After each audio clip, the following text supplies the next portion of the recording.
Did you know that Netflix is older than Google?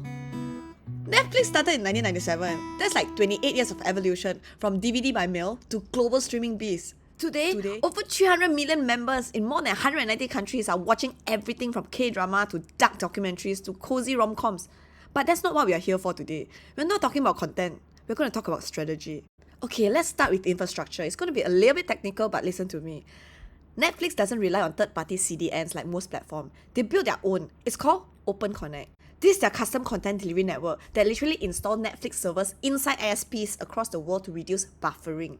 That's why your shows load faster than you can say skip intro. Especially in places like Indonesia or Philippines where broadband infrastructure varies a lot, Netflix's ability to actually optimize streaming quality locally gives them a major edge over global rivals. Then we get into algorithms. You thought the recommendation engine was like Vibes, right? No. In 2025, right, Netflix released their foundation model for personalization recommendation. That's a monster ML model trained to understand your micro preference.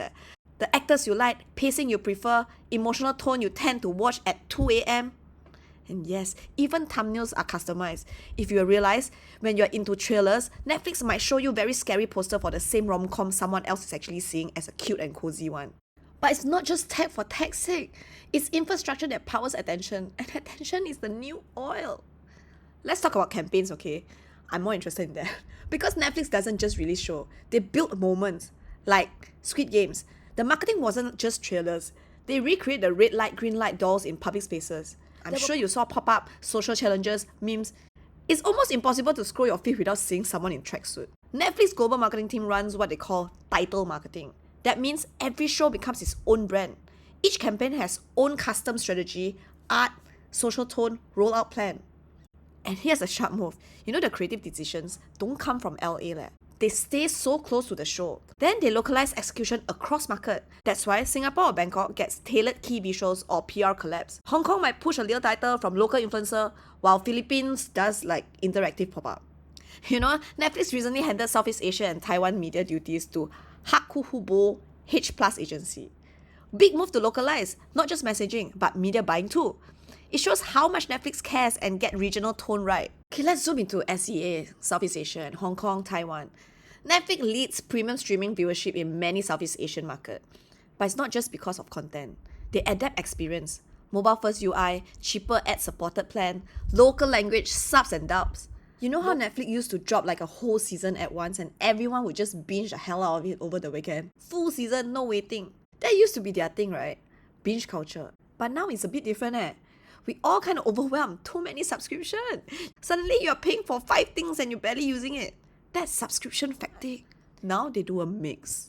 Local genre slate like Thai horror, Filipino family drama, Cantonese crime trailers.